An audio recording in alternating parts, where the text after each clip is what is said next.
on my end. Wanted to make sure to get the recording in place so we can get this Super Bowl Monday edition of the Super Simple Outsourcing webinar fired up here. So real quickly, before I get too far down the road and figure out that things aren't working straight, if anybody out there can let me know if you can hear me. And I think you can see the screen already, but I do like to check if you can hear me. That would be fantastic. I just changed the screen to the dated kind of first slide, so hopefully everyone is seeing the screen as well. And there we go. Greg says loud and clear. Gary says yes. Very good. All right, thank you guys for checking in. And so let's take a look here. I'm going to advance quickly into the pre-flight check, which we kind of already did the first audio check, and it looks like the visuals coming through. So recording, that's a note for myself to make sure we are recording, and we are. So just to let you know, all of these are recorded each and every time, and we do our best to get those posted up on the membership or the SSO site for your review if you ever miss one of them, and we aim to get those posted up within the week. And so if you do ever miss one of these and you want to catch it, take a look at the link. I am going to, let's see, advance the slide here so we can get to the replays mentioned. That is the link for the replays. Now I'm going to go ahead and pull up that link and put it into the chat panel for everyone as well. Okay. Because I know it's nice to have a clickable link if you want to maybe save it. All right. There we go. That should be the clickable link for the replay archive. And they're all uploaded on a YouTube channel, so that would be another way. They're typically not made public. The links are, some of the last ones have been, because I've been having some issues with YouTube accepting the file size, and I think they want the replays to be public at first. And so anyways, so you should be able to subscribe, I believe, to the channel, or you can just, of course, always check that website. And that's where the replay will be. So I mentioned in the beginning there, I called it the Super Bowl Monday edition, and that's because if you were with us a couple weeks ago, I did mention that I am from the Pacific Northwest area, the Seattle area, and of course, I don't know if you watched the Super Bowl or paid attention to that at all, but our Seattle team was in the Super Bowl, and so it was a bit of a crazy time around the Seattle area here. I don't live right near the Seattle area, but I am in the Pacific Northwest, and there was lots of boy spirit, and it was just seemed to take over the whole Pacific Northwest. You know, going to the store late in the week last week, they had people with blue and green hair and everything blue and green last week, and so and then if you watched it yesterday or saw news, you know, we did end up winning the game, so that was pretty exciting. The first time for Seattle to win a Super Bowl, so I thought I would call it Super Bowl Monday edition of Super Simple Outsourcing, only because it's just for myself, it was kind of fun to have our team win yesterday. So all you Denver fans out there, you know, I'm not going to say anything. I think it was a good game, but I'm sure it was a hard loss for Denver fans. And so, hey, there's always next year, and there's always this webinar. What am I trying to say? I'm trying to transition now. So thanks for hanging in there with me for a couple moments to talk about the Super Bowl. And Jean-Luc says, yes, they really win big time. So yeah, they did. It was a pretty good game. So I don't think anybody expected that kind of an outcome. But I guess Seattle really wanted that game. Not that Denver didn't, but I think Seattle was just, they were hungry for it. So which hopefully, you know, here's a transition. Hopefully everybody out there is really hungry for, you know, progressing in your business this year, and whatever that progression might be, whether it's taking that final leap and going from, you know, having a job to moving out on your own and having your own business and having this local marketing business, you know, really pay off this year. I mean, and it's kind of setting you free from, a job. If maybe you're trying to get free from a job, we have other people that really enjoy their job and end up keeping it and run kind of a local marketing business like this, on the side. And maybe that helps to keep a spouse home, or maybe that extra income is just that extra amount. And so whatever your goal is for 2014, hopefully we can reach into the sports world maybe for an example, and we can see that the hungry ones, the ones that really apply themselves and really train, are the ones that eventually get to the top of their game, and then end up with maybe a result like we saw yesterday, where yeah, you get to celebrate a big victory, and don't forget to do that this year as well. I know that's a constant reminder. We always are continually moving forward, it seems, but celebrating those victories is good too. And so we have an opening question that talks about the number of clients, and there's a person on here that commented, and I guess Don, I can say first name, I won't say last name. I like to keep it anonymous here for comments, but Don was just checking in. He says, "Hey, I've got 9 recurring clients," and so I have no doubt that has made a dramatic difference in Don's financial picture and his life and his outlook, and so that's a success I wanted to share, and also celebrate with Don. I mean, that's big. I mean, that's almost 10 recurring clients, which for some people that is that's a full-time income, depending on what those clients are, what services those clients are taking advantage of in your business. And so there's a little bit of an encouragement there, and I wanted to pass that along. So again, we just turned the calendar, I guess, into February, so we're kind of getting out of January mindset maybe, where a lot of people set their goals, and we talked about that in the first couple webinars in January, setting the stage for 2014. So hopefully you've had a chance to do that. If you haven't, I highly encourage you to do that by the time, maybe set a goal for next webinar, for us, which will be February. Oh, I realize I got to turn the clock here, turn the calendar. February 17th. Looks like will be the next content webinar with Paul. So if you haven't, finalized your goals and get them down on paper, make a commitment and try and do that. Try and get those down maybe by the time that this next webinar rolls around, and then we can celebrate that victory. Okay. So Tara's saying your voice is fading in and out. So I don't know if I'm just up and down in my excitement levels, or if there's a problem. I'll adjust my headset a little bit here, and hopefully that will help. Or possibly, Tara, it could be an internet connection on your end. Sometimes if there's a lot of traffic, since this is a stream, that can affect the flow of. So Jean-Luc says seeming to be okay on his end. So hopefully the audio stays good for the entirety of the webinar. So let's progress here. Today's goal really is mainly the question and answer session, and we want to give people enough time to ask your questions that are pressing. So real quickly, myself, if we haven't met, my name is Matt DeSmet. I'm with Nitro Marketing, and I'm the support manager, and I'll just be the only presenter on the line today. If you were with us in the past, you may have heard Trevor, who was with Endless Rise, and we got a kick out of Trevor. He was a fun guy, but he got a little bit homesick, it sounded like, and he had made a big move to the Philippines to be local, and he just hadn't been home in a long time. And also, if you've done work with Endless Rise and SSO, you know that they operate during U.S. business hours, and that's to maximize support for you. And the drawback of that is they work nights in their location. And so Trevor just got to be, he just said the nights were getting to him.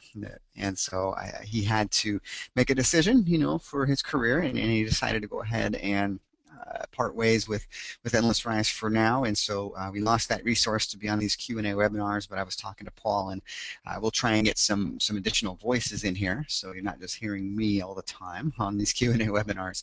But so I will be the presenter for today. And I do handle a lot of the support tickets that come into Nitro Support, so if you do end up sending us one, you may hear from me directly, or we have a couple other who may get an answer out to you as well. So for now, we can go ahead and enter the official Q&A session of today's webinar. So go ahead, if you have any pressing questions or comments, do put those in the Q&A, the chat box, and I'll try and answer them as best I can. If I'm not able to do that, then we have a couple of avenues to follow up with that. And let me put let me put that in the chat panel for everyone. One, if it ends up being a very specific to Endless Rise question that I can't specifically answer, then here is the customer support line for SSO and Endless Rise, who handles all the campaigns, and I put that into the chat panel for you. It's 323-313-1234 and extension 2. And then, so that's a great way to get in contact with them. And if you have questions for us specifically in support, let me go ahead and get you our email address here. And again, in the chat panel, it's just support@nitrosupport.com.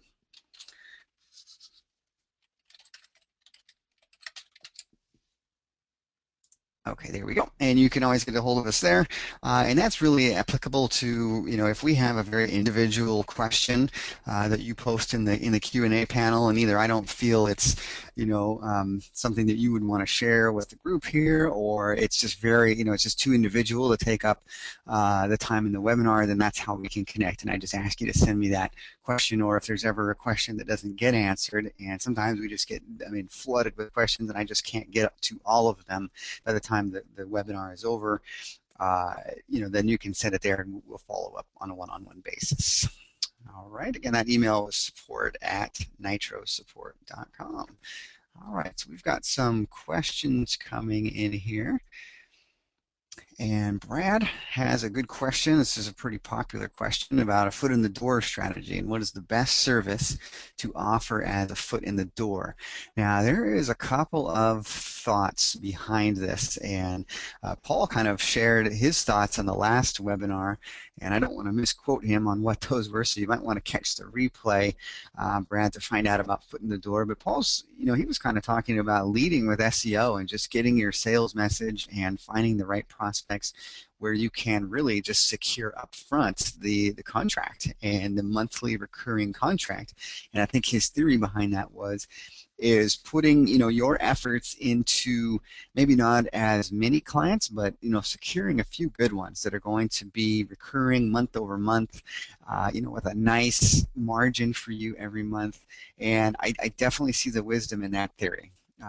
Having a nice stable business like that where you don't have a ton of clients to deal with, but good ones. I can see that. And the other theory about foot in the door is sending out a lower grade offer, or what's a better term for it, sending out an easier offer for somebody to say yes to, whether it's less commitment, it's not the month over month recurring type of a commitment, or the monetary commitment isn't as much, maybe $99 a month for managing a Google Plus account or a Google Plus local account or something like that.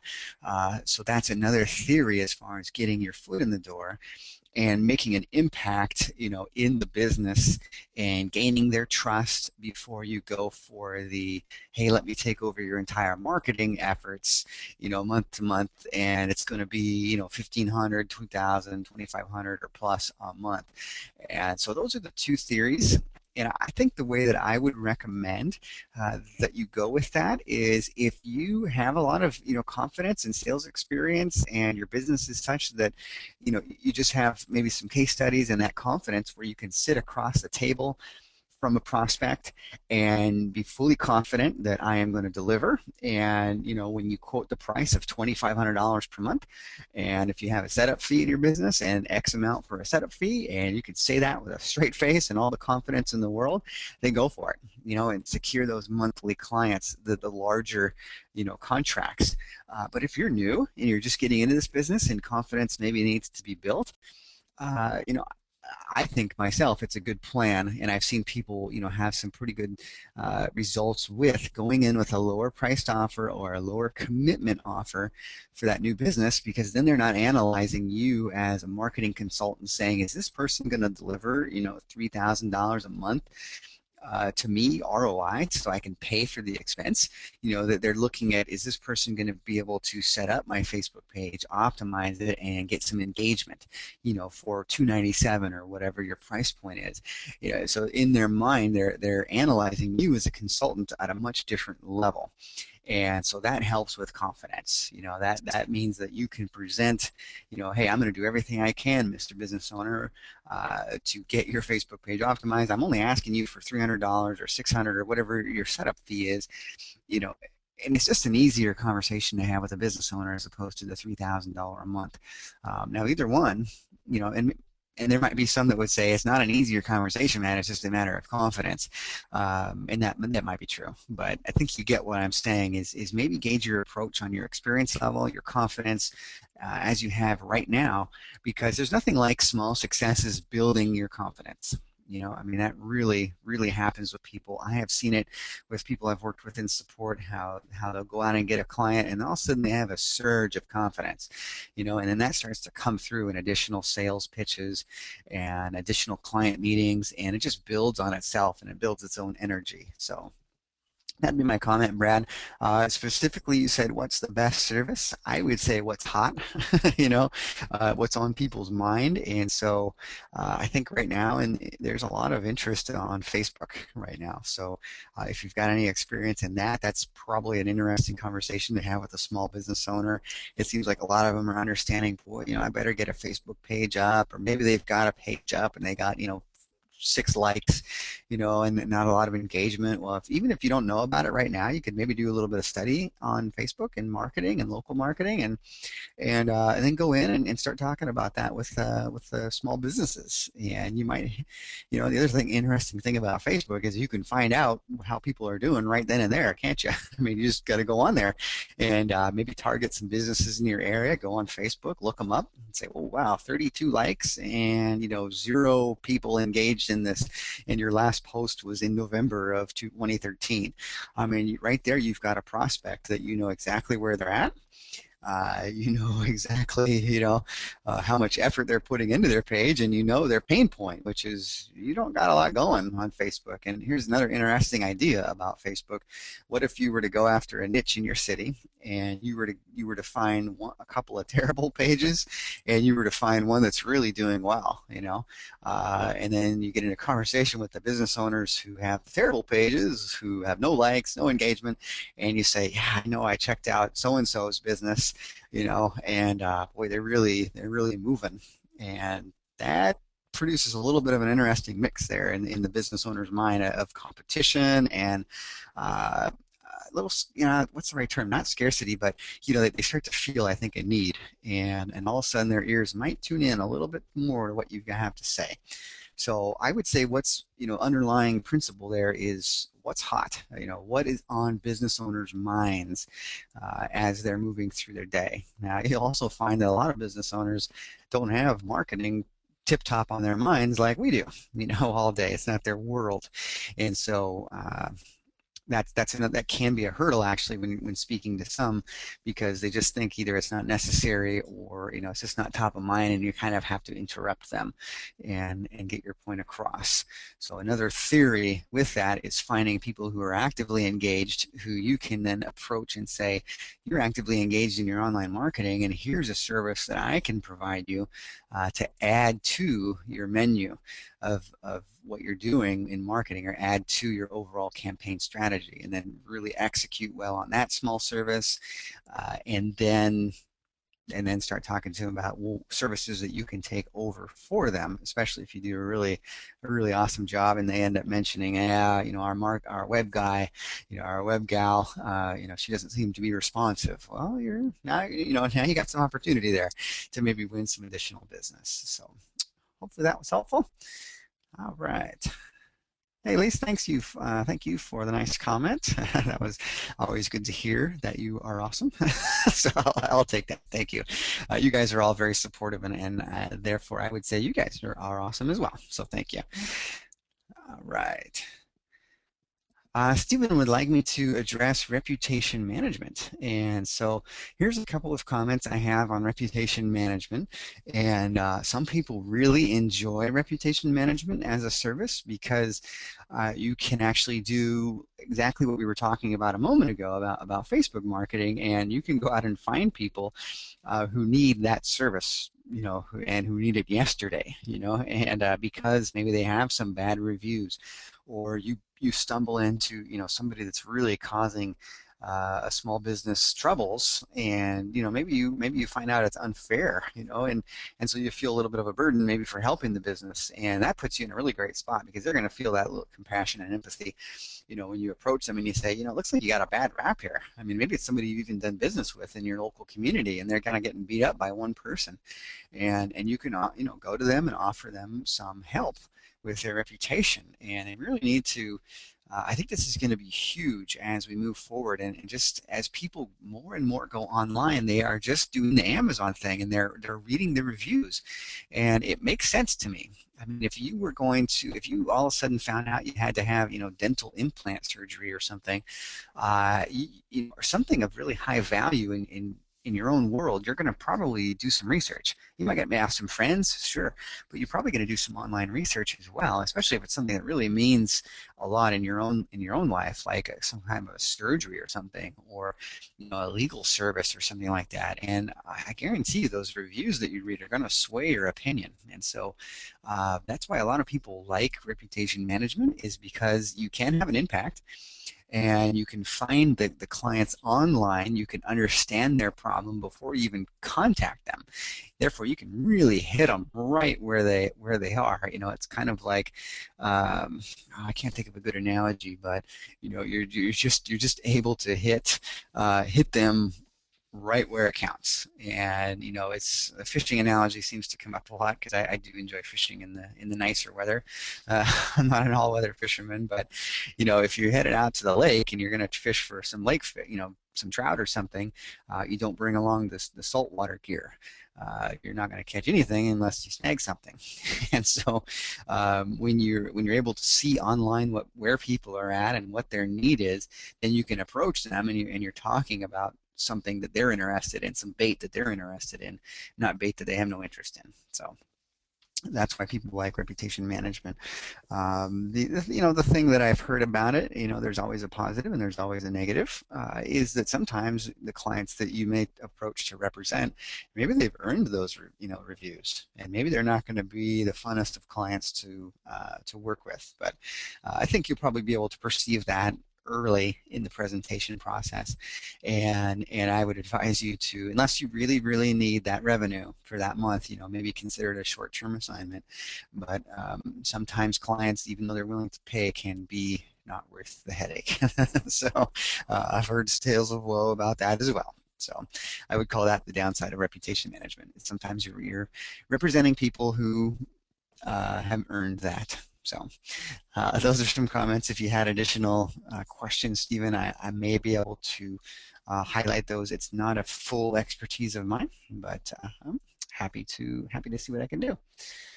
Okay. Oh, Lisa, just real quick question, clarification. You said you came in late, and SSO, and was asking SSO isn't going to be part of these webinars. No, what I was saying is, well, the Q&A webinars, we're trying to line up some folks that can join us and give input from that side of things. So I think Paul's going to look into that. But Trevor had to make a career change, and so that's why you've got me on the last couple of sessions. We're just looking for that right person that maybe can join us, and maybe we're going to rotate through. We might have a web person on, from SSO Endless, from Endless Rides really one week, and then maybe we bring the, somebody else on that has a specialty from their side of things moving forward. But definitely the plan is to get them involved. And then Paul, of course, every other time we're going to plan on a content session, or at least having him on board so we can still access and Paul's knowledge, and which is great because he's very knowledgeable. So okay, let's see here. There's a question about PPC. It could be PPC management and reputation management. I think that was a follow-up comment, and I think, yes, I think PPC is another good foot in the door strategy. I think some people really go after that, and the reason being is because it is something that you can really what's the right way to say that? Be clear on what you're going to deliver, because you have so much control over PPC campaigns. I mean, AdWords is very quick to publish client ads online. I mean, it can be as quick as, I don't know what it is recently, but I mean, back in the day, you could start up a campaign, and I think it pops within 5-10 minutes. I mean, an hour, couple hours, and there's not some huge waiting period like there would be for maybe an SEO campaign for them to see themselves on Google, and so you might be able to deliver, sign a contract on Monday, and by tomorrow the client's already seeing their ads. They're seeing what you agreed upon as to be the ads, and so they have instant delivery of the service. And so that's why some people like that for foot in the door, because it is so instant, and it's really controllable. When I say controllable, what I mean is SEO is you can control the front end efforts because we're outsourcing to the expert team, but we can't control the results of it. We don't know when that company is going to start to climb the rankings with SEO. That's entirely up to how much effort they're putting into it, basic or advanced campaign, but ultimately it's Google that makes that decision, right? And their algorithm and the whole process of it. But PPC you can deliver right away. And same thing with those other services. Maybe you're optimizing one of their social media pages, or maybe you're building a Twitter account for them and you're agreeing to do 10 tweets over the next 30 days for them, so they have some constant flow of tweets going out. Those services you have full control over delivering, and those make good foot in the door services. So you can prove yourself right away. You can be rest assured that you're going to follow through, and that's ultimately the goal of those foot in the door services, to have a wow experience for the business and then say, let's talk about other services. So, all right, good comment there. Luke? Okay, Gary says, Matt, in marketing, it's the consultative approach or need satisfaction selling, and I definitely agree. Definitely agree. It's a great approach. That consultative approach is really, I think it wins out in the end. There are folks that are great sales people, and they can go out there and they can sell ice to the Eskimos, but that may not be the talent of the average person that's trying to start up a local marketing business. And so that's why that method of consultative selling, or really digging deep into the business's needs, and really understanding their needs and then coming back to them with suggestions and solutions, really rings true with a lot of people who get connected with Kevin and his teaching and his methodology on that. And so I'd have to wholeheartedly agree, Gary, with your comment there. Right, let me mark some of these comments as addressed, otherwise I get lost. Okay. Let's see. Don says, do you know how effective the ER or Endless Rise local buzz program is? And go Hawks. All right, Don, I agree. Go Hawks.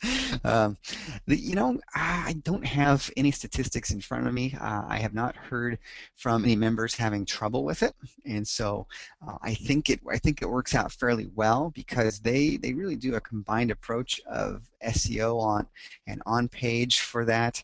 Of course, that would entail an SEO campaign as well through them. But I know that Paul is a big believer in the Google Plus local rankings and the so-called 7-pack on Google. If it's still 7, Google's always changing. Hard to keep up with them. But he's a big believer in the results that show up there, and the local results have a lot to do with the local or the on-page optimization of the website itself, and not just like setting up their Maps account and that kind of thing. So I know they like to take a holistic approach to that, but I haven't heard any disappointments from any members with that service. And again, that's one that's a little bit more cut and dry. They're going to go in and make sure that it's appropriately set up and do all of the optimizing and tweaking there. So a lot of it's just built on best practices to do the setup, and then having them execute that and get results for the client that way. So hopefully that helps out. All right. Cassandra, there's a good question. What is the price range you charge for Facebook page management. And I might ask you to clarify that, whether that's coming from a perspective of, how much should I as a consultant charge for Facebook management? And I'll be real upfront, I don't have a real range in mind right now, but I'll at least ask that clarifying question, or whether you're asking, how much does the outsourcing charge for maybe getting it set up and doing some of that.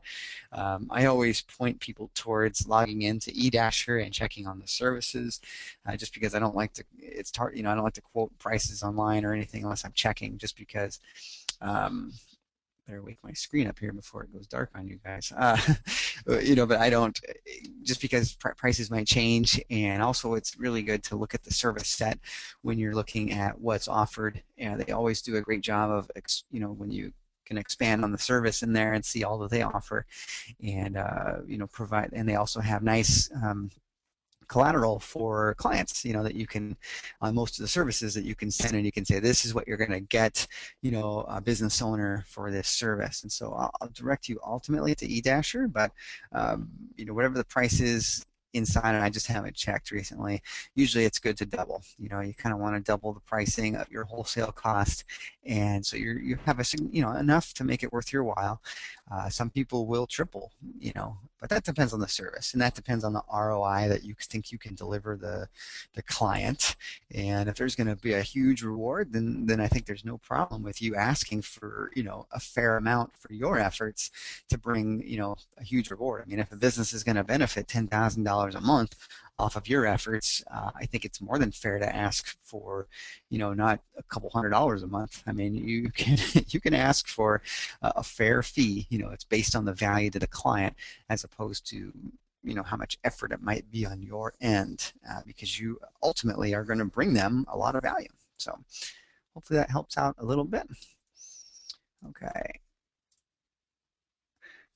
Frankie says, what causes concerns in the potential client's mind when you offer a monthly service fee of $2,000 or $3,000 plus a month? Here's a good qualifier for that. It's a lot of it comes down to what client you are working with, and who's sitting across the table.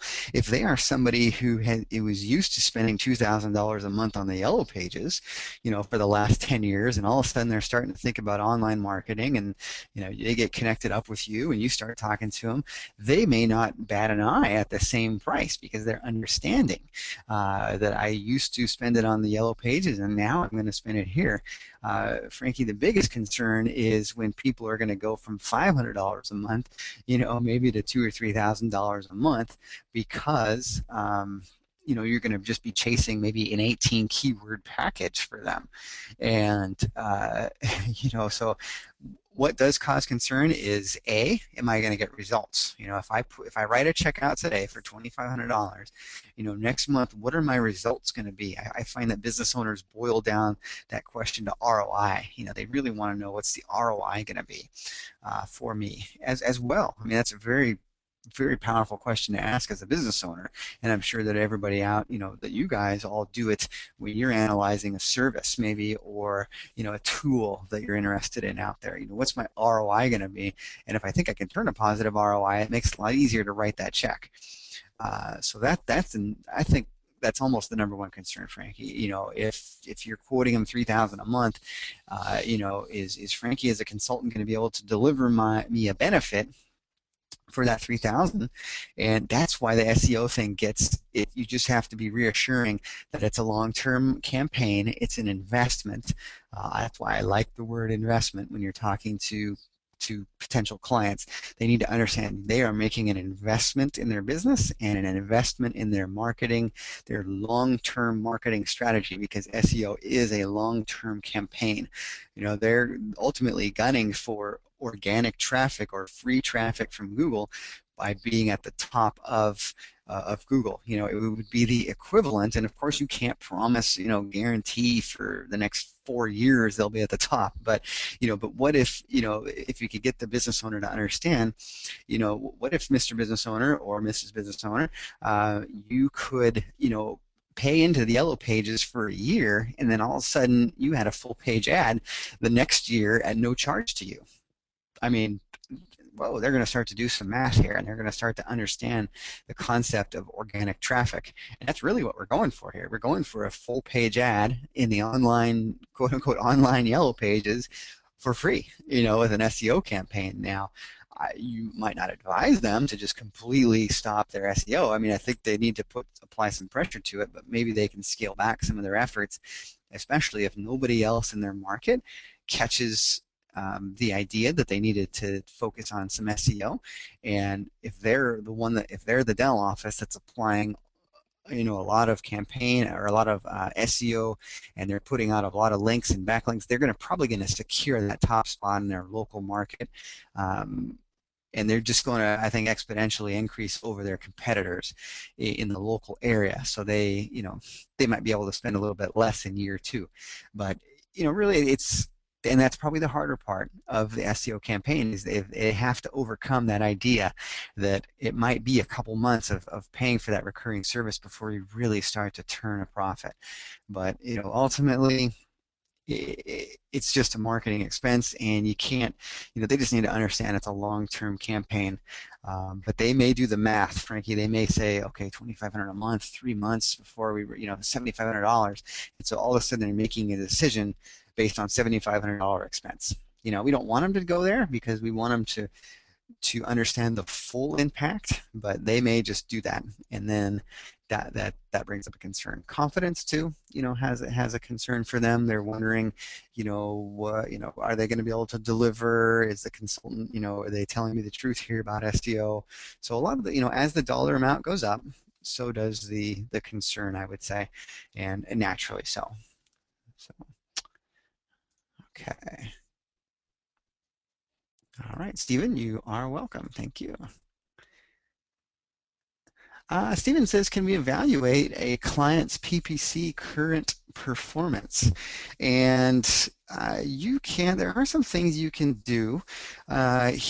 Here's a way that you can do that. It does require a little bit of learning about, just some general best practices for PPC, and even Google's education would give you that, so you don't have to spend any money on it. But or I'm sure there's some courses out there that you might be able to pick up just to understand some of the basics of PPC. But one way that people do PPC is they will learn some of the best practices, and then it's like we were saying earlier about Facebook and reputation management. Then you can just literally go online, and since you now understand PPC best practices, you can look at what's going on, just start doing some searches, maybe dentist, and then in your local city, and see what comes up in PPC, and you'll start to recognize the people that aren't optimized on their PPC campaigns. Maybe you're searching in Sacramento, California for dentists, and somebody from Los Angeles shows up.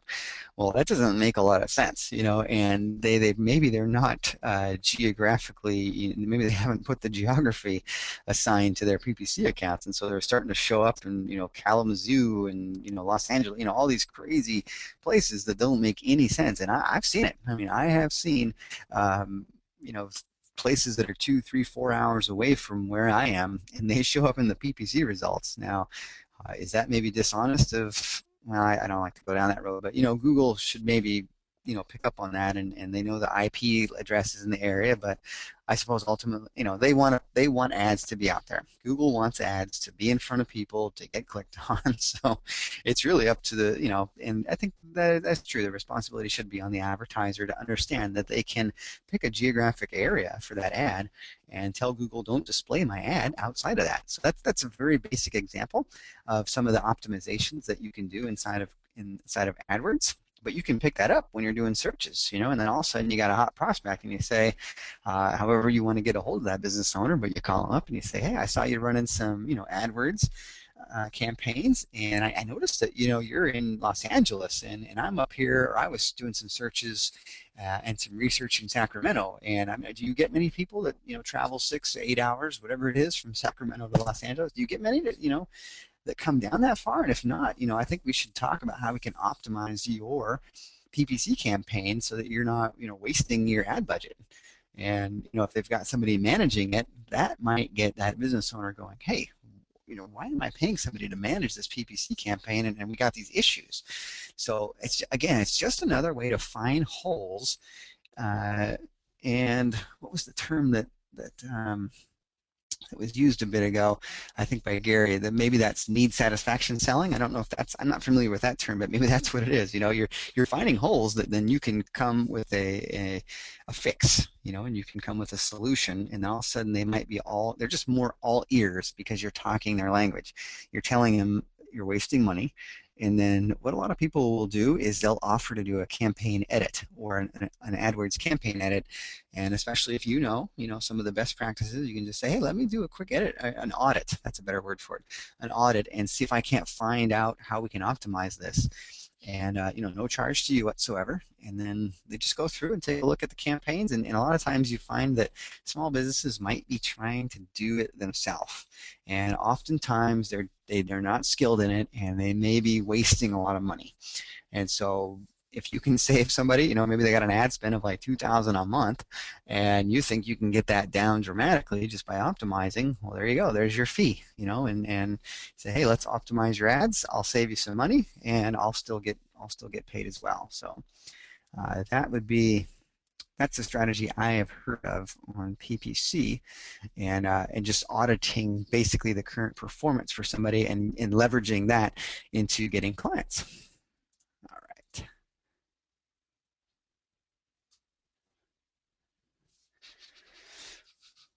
Ooh, Frankie, I will have to defer. Well, let me read the question. Can you show me live how to fill out the proposal request in detail?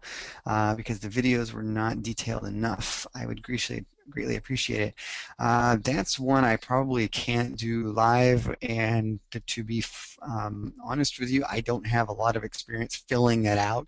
That's something that, if we had one of the folks from Endless Rise on here, that would probably be better served, so they could address their own system.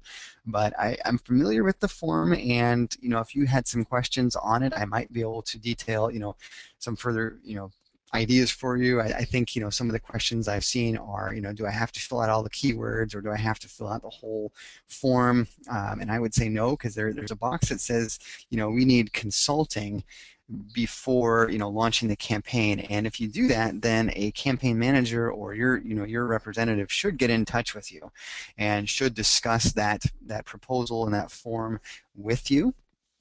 And so that's the best way if you have questions about the form itself. I've also heard Paul say, it's not 100% necessary that you fill it out exactly. It's best, but they will be in contact with you during the proposal process, to get what they need as well. So sorry the videos aren't maybe covering it for you. I'm going to take note right now, so maybe I can just give Paul that feedback. Okay. So I'm just going to take a quick note here about the proposal. Maybe they need an update. They might have not.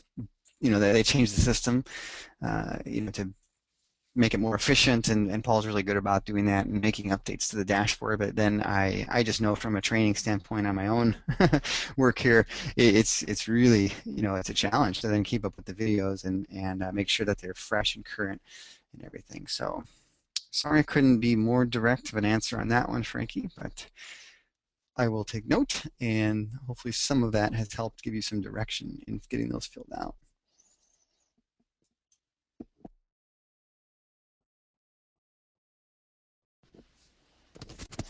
Okay, David is asking if we currently are taking coaching students right now.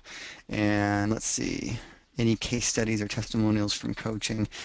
We don't actually have a live coaching program going right now. We did have one last year, and Kevin just decided to um, step out of that side of the business for right now, and I think he wanted to hone in and focus on what he had moving forward, and so he decided to go ahead and trim that as of right now. So yeah, unfortunately we don't have coaching going right now. Sorry about that. All right, Stephen is asking for the definition of organic traffic. And so, Stephen, organic traffic, really, what that is on Google when you do the search, and it's just the #1 result that comes up without being paid. So, if you've done some Google searches and you see typically in a competitive market, you'll get like 3 advertising results or AdWords results up top, and you usually have a little bit of a shading to them, and they'll say sponsored and that kind of thing, and those are paid for ads by advertisers. And then below that is what they call the organic listings, or basically results that Google has decided to post in the top of their search engine just based on their algorithm. And so nobody's paying for that. It just means that that lucky website owner is the owner of the #1 ranking for the organic result as opposed to the paid result in Google. So organic traffic, I don't know where the term started, but just basically because it's going to happen organically. It's just stuff is going to come to you, or leads, people are going to click on your website link just organically without having you to intervene or to pay for it. Now, truth of the matter is probably most of those #1 rankings are being paid for in SEO efforts and campaigns to drive that ranking, but they are not paying like a paid advertisement. A paid advertiser would pay per click. Okay. Is it possible, Frankie says, is it possible to provide value up front first to potential clients to justify the high-priced services? Good question.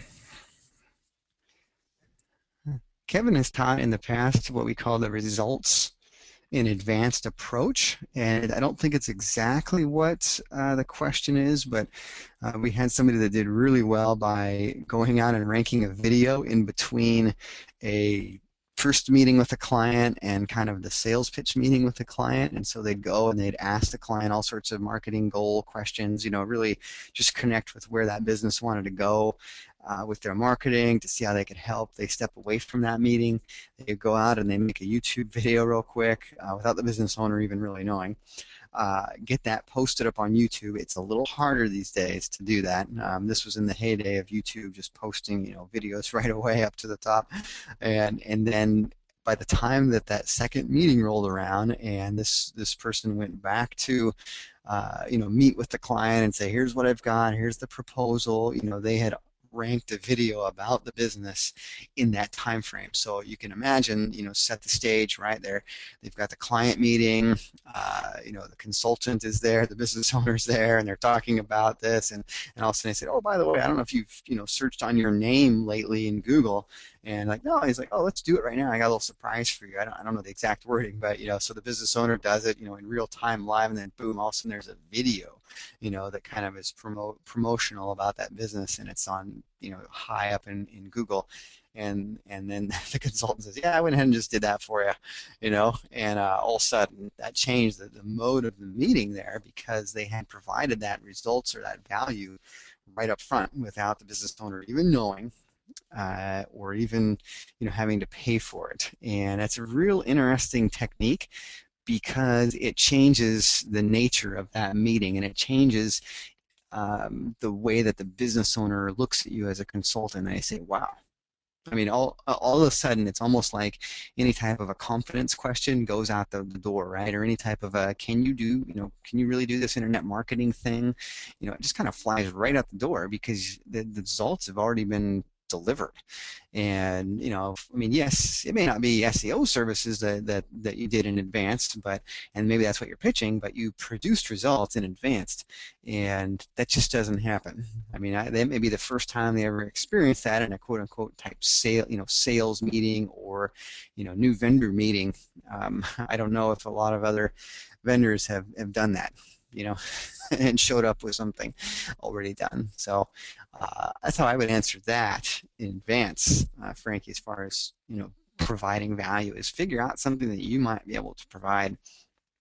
And another thing I have heard of doing would be getting some marketing material designed. And this is where if you're in a specific niche, you can really leverage. And when I say that, I mean you're going to go after pest control businesses, not only in your local city, but across the nation.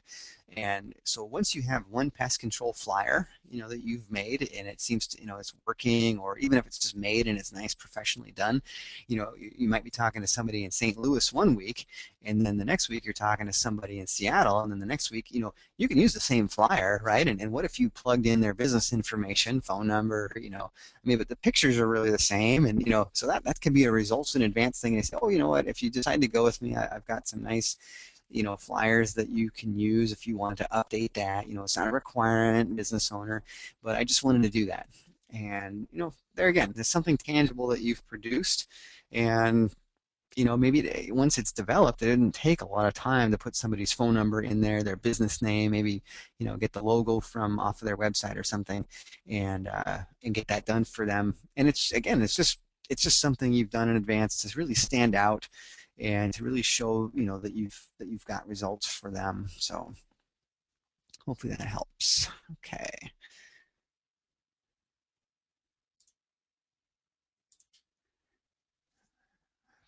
Frankie says, besides SEO, which is a long-term investment for long-term results, what are other services that provide short-term, quicker results? Any kind of a social media setup, so especially if the business doesn't have it, or you can call it an optimization. If you go on their website and, it's really not looking good, I mean, there's businesses out there that, have a Facebook page and they don't even really have a proper timeline photo or profile picture, and, and it's like, wow, this is an afterthought basically. Those changes are really easy to do, and to optimize, and so that's something that you can, right away. I mean, you can just get results super fast. It's not really involved, and it makes a nice impact. I mean, business owners ultimately they like their their image of their business to look good. I mean, ultimately nobody really wants to have something out there that doesn't look good. And so again, that's a service. If you learn how to provide or you contract with Endless Rise to do the optimization, it's a very A and B, right? You go from A to B. It's a very defined service, if that makes sense, in that you can deliver it. And they see a very clear difference that you have made as a consultant. Before I met with Frankie and we signed up for the service, my Facebook page looked terrible. Afterwards, hey, it's nice. It's a nice looking professional Facebook page, and so they can feel good about that, and they feel their image has taken a bump, and it has. I mean, it's just more professional looking. So any kind of a social media setup is a great one, and then the other ones we talked about, PPC advertising, Facebook advertising is starting to heat up quite a bit, in internet marketing community. And that's, again, something you have full control over. I mean, you just go on, you learn how to do the ads, you put the ads, and there they are. So very deliverable service.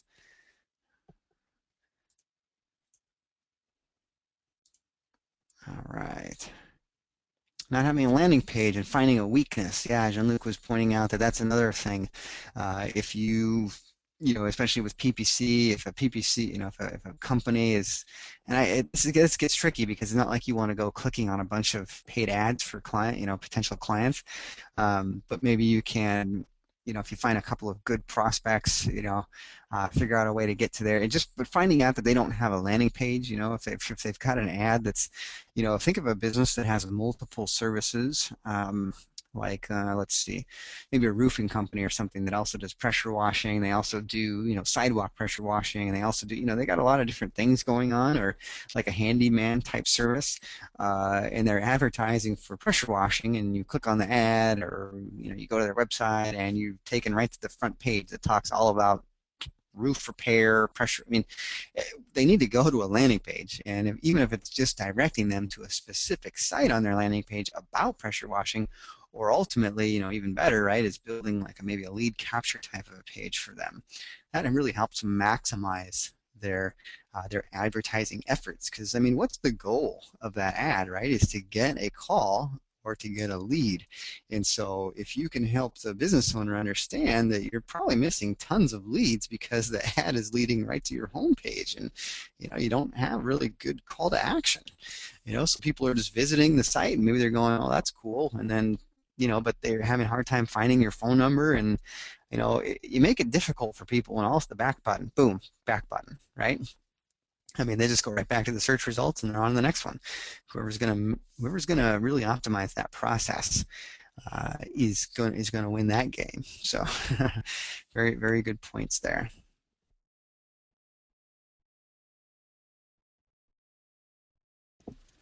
Okay. Frankie says, can I use super simple outsourcing social media management services to fill in social media management positions at multiple companies? Oh, that's an interesting question. Um, hmm. So I think what you're getting at is, can I position myself as a social media um, contractor, we'll say, and I will take over your social media efforts. I will post post on your page. I will optimize. I will do all of this. And whether you're positioning that as an employee or a contractor, I mean, I guess ultimately the answer is yeah, because as long as you find out what exact services that Endless Rise is going to do for you, and that's what you share with that company as this is what I am going to deliver to you. You're really, I mean, I guess maybe you're trying to change the from consultant to contractor, but if you're ultimately delivering, offering to deliver service XYZ, and then you, at the end of the day, you are delivering service XYZ, no matter who's fulfilling it or who is, you know, doing the actual publication and out there online, then I think so. I mean, ultimately, Endless Rise is they are contracting with you as a consultant to deliver services. So I don't think that they're going to have a trouble with whether you're positioning it as a contractor or a consultant. So I would say sure. I mean, Endless Rise, their specialty, and that's why they will never talk to your clients. You can be rest assured they're not going to try and win the business away from you or anything like that. We get that question sometimes, not too often, but don't be afraid. They do not want to be in the business of being in direct communication with clients. Their specialty, and if you listen to Paul talk, he's very process oriented, very system and structure oriented. Their specialty is executing campaigns. Uh, and executing and delivering upon services. They're special. They don't want to get into. Remember, they have a Filipino staff over there, so they don't even want to be in the game of communicating with predominantly English speaking U.S. clients. It doesn't make sense. That's not Paul's business. He wants to be a wholesaler of SEO services. So no matter how you're structuring it on the front end, they're not going to, I don't want to speak for them directly. I think you can appreciate that, but I don't think they're going to have any problem with their delivering services. That's what they're in. That's what the business is built around, is delivering services to you, the end users. So, okay.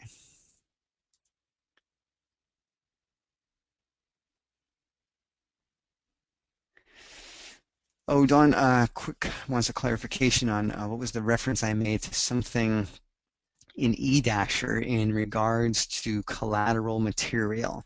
So one cool thing that Endless Rise has done is they have spent some money and some time in making white labeled marketing material for you as the consultant. And it's really good stuff. I mean, it's top-notch PDFs that will discuss things like what is social media, and if you get, or what is, which I don't know, what is SEO? What does SEO do for you? So if you get somebody that's really a business owner that's really doesn't have a backing in online marketing, and most don't, you can get a hold of these white label sales collateral, or they're basically PDFs, of marketing material, and it doesn't have any mention of any company. I mean, you can go ahead and put your company in there. As far as the client knows, you put it together. It's your material for your company, and you can present that to them, and it really puts a professional image for you. I've heard of good results. People getting these in the hands of business owners, and they say, "Wow, this is really a professional marketing, piece of material here," and it just helps to build the confidence. So how to get a hold of those is you would go into eDasher account, and you just I would put in sales collateral, or I think they're going to show you, if it's the first time you've logged in to eDasher, in their walkthrough videos that they have, but you'll find it. And if not, I would Skype your consultant for help in finding that information. They'd be happy to help you. But it should be in the document library. But it's really neat. It's done for you marketing material.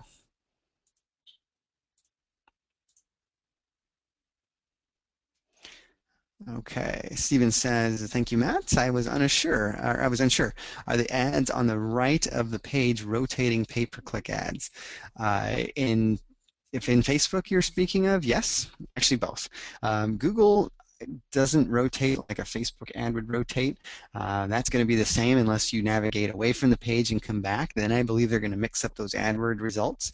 But yes, both of those types on in both of those social media outlets, they're going to be paid ads, and they're going to try and rotate those babies out so so that they'll get you to click on one of them because that translates into the advertising revenue. So you bet.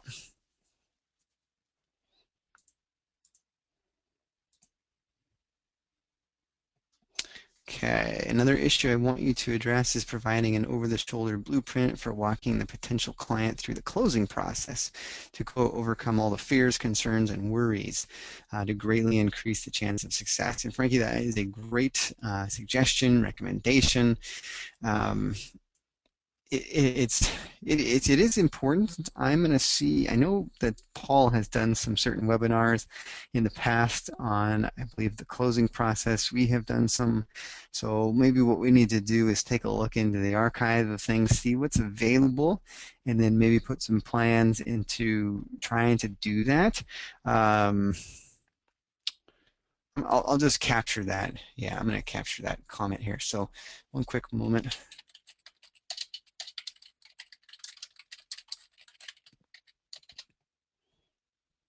Okay, we'll see if we can't get something going on that. I mean, not able to promise anything, but I always like to take down suggestions. Jean-Luc, everything they do is always white label. Absolutely. Any Endless Rise will always be white label. Um, they will never directly communicate with your client, and any of the marketing literature they have on there is not going to have Endless Rise.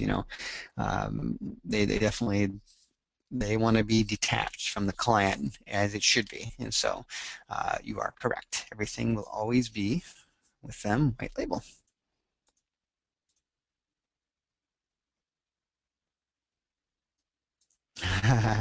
Don, I like that.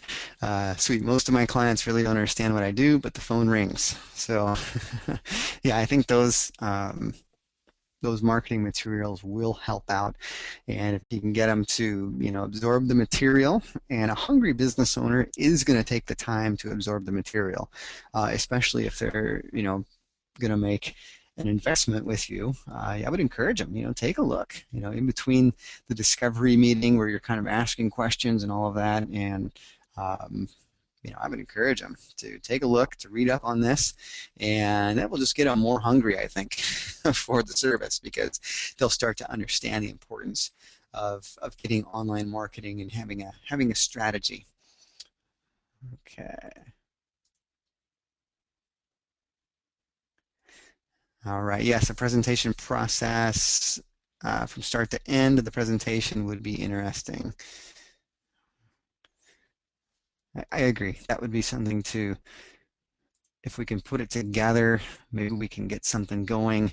It may not be, in the next, but it's month or so. I hate putting timelines or promises behind it, just because of the ever shifting priorities that are out there in our roles and everything. But I agree that it would be a nice thing to assemble, and if nothing else, maybe identifying some of the ones. We've done some role plays in the past, and so in the archive, there are some role plays, and it was Paul and I played Mario, Mario the pizza shop owner, and Paul played the consultant, and we just kind of went back and forth, as it might go down in one of the meetings, and so we had some fun with it. You might have some fun, reviewing those, but probably could use an update and a freshen up, just because online marketing changes so much.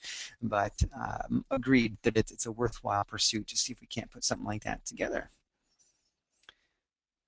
Okay, Larry says, what kind of a merchant account works for our online marketing business? So that customers can pay us online with a debit or credit card.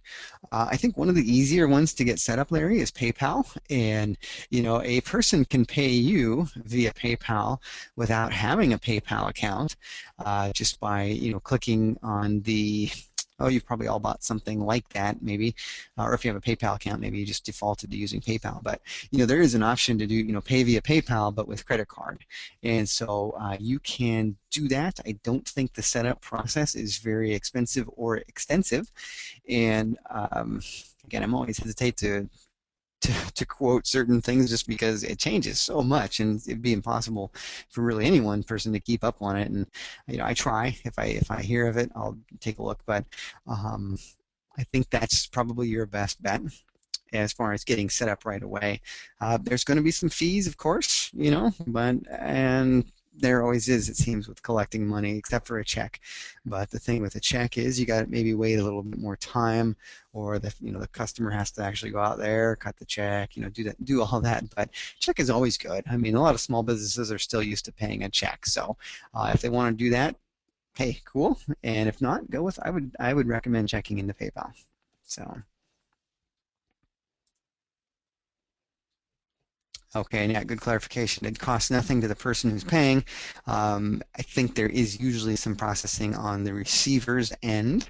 So when you get a pay, there may be a slight deduction in the overall amount. If you're expecting 1,000, I don't know the reduction, but it might go down a little bit. But you're right. There's no pay, or there's no fee for the payee. If that's the right term.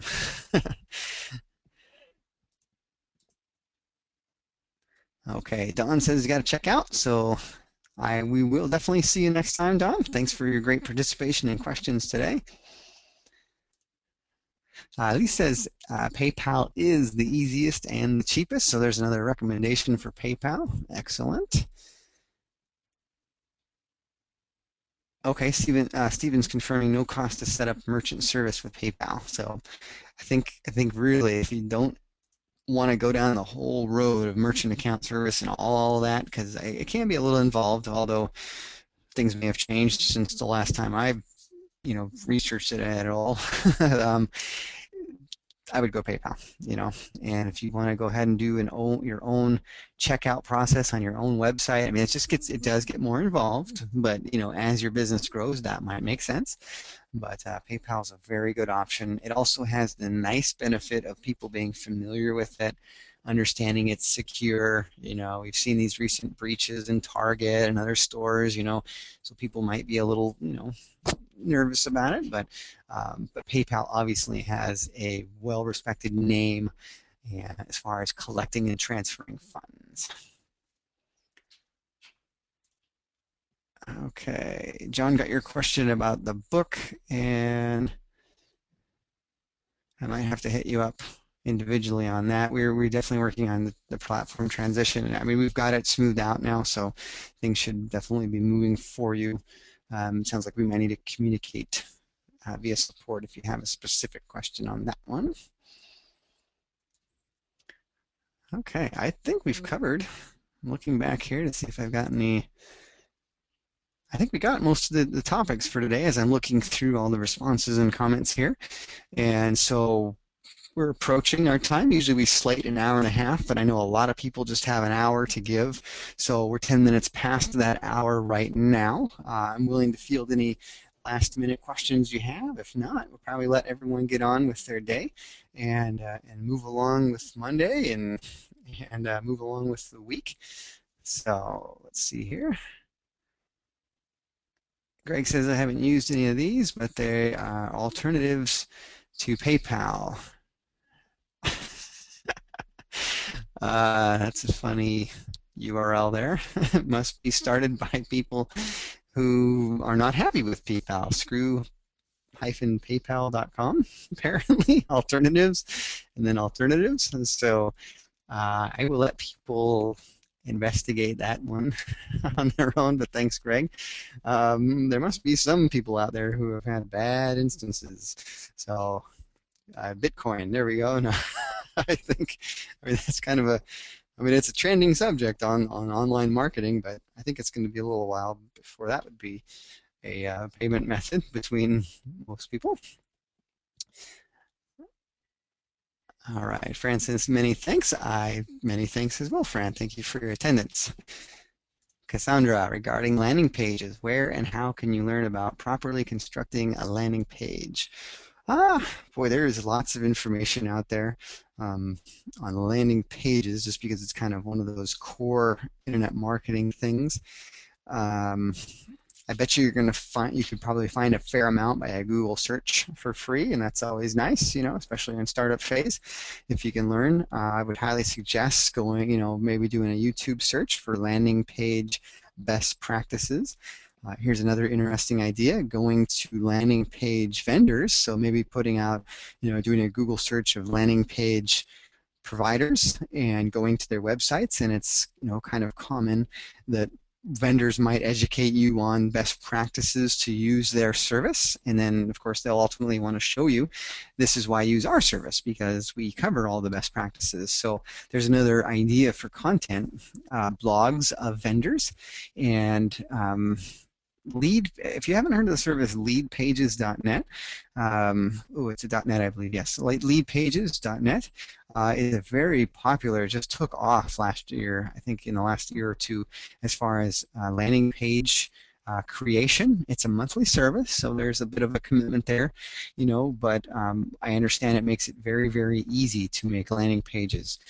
We use that inside Nitro for some of our landing pages, and I've heard folks that use it that it just makes it very friendly, very easy to use. I believe they can even host those landing pages for you, so that's an idea on landing pages if you don't. And I guess the nice thing that people like about landing or lead pages is it is a service that's built on best practices already. So like the designs that they would have available for you should be built on best practices. And therefore maybe you can cut out some of that learning curve because if you're using one of their templates, it's going to be based on those best practices. So that's a tip for landing pages. I'm going to double check here that that URL. All right, apparently my connection wanted to hiccup for a second there. Yeah, leadpages.net is the URL for you. So I would check that out. I can put it in the box here real quick, chat panel. There it is. There's the clickable link in the chat panel. Yeah, we don't have a landing page service, so Cassandra was doing a follow-up. She didn't know if Lima offered something or not, and I'm trying to scan my brain if we had a recent webinar where Kevin, talked all about landing pages, and I don't think so. Hasn't been something that we've talked about in a while, and I think because landing pages have been around for quite some time, there's so much out there on them, and there's services like this lead page service now that really is making it easy to get landing pages up for people, and so I would check out that. Again, monthly service, but again, it's usually you're spending time or money. So if you've got a lot of time to learn how to build them and get out there online and access some of the free resources like YouTube and different things, then go that route. If you have less time and a little bit more money to invest, a service like Lead Pages, great idea. So we're not affiliated with Lead Pages or anything like that. It's just a service that I've heard a lot of positive comments about. Another recommendation here, try 10-minute pages, which is a drag and drop based. So there's another recommendation, so 10-minute pages. I'm sure a Google search would provide their listing, and if it doesn't, it might be time to talk to him about SEO, huh? All right. Good. Well, I think we hit the end of the questions here. I think we'll go ahead and begin the wind down process. I see that we have still most of the folks here online with us that have joined us, so I'm glad that you're still all hanging on, and I'm happy to have you here today and to have interacted, and hopefully you got some good answers for your questions. Again, I try and provide value, and if we have some things like I took down some notes earlier about some things we could look at to incorporate in the near future, maybe in the first quarter here about a presentation and so forth. We will try and implement that. If you have other feedback or suggestion, recommendations, I do love to hear that. So maybe give me a shout in the chat panel. Especially if it was beneficial for you today. I always like to hear that, and I like to share with Kevin and the other folks at Nitro what's going on these webinars. And so it's always nice to hear your feedback. All right, so then coming up next would be the content version of the webinar. So what that is, if you're not familiar, is we have Paul come on the line with us, and Paul's the CEO of Endless Rise, and he'll present some form of a content presentation to us. The last one he did, and it should be posted in the archive, is the top 10 mistakes that local agencies are making. And so that was a very well received and very meaty, I'll say meaty presentation. Paul put some heavy, action items up for people, but, it was for a mature business and for new businesses, that those are things to strive towards. But he was covering it all. So, great webinar that he did last time. We don't know the upcoming one. I've got to discuss that with him, but that will be on February 17th. So these are every other Monday. And so if I'm looking at the calendar, right, yeah, February 17th looks to be the one, same time, 2 p.m. Eastern, and it will not be a Super Bowl edition. This will be an exclusive Super Bowl edition, so thank you for attending on today's one time only Super Bowl edition. And but yeah, we'll have a nice content webinar. So got a couple last minute comments coming in here, and then we'll wrap this one up. How do you register for eDasher? Only login page available. Let me make sure that we have the right login page for you here so you can get on that. But it is a matter of visiting the URL here that I'm going to post in the chat panel. I think I have it up here actually. Let's see.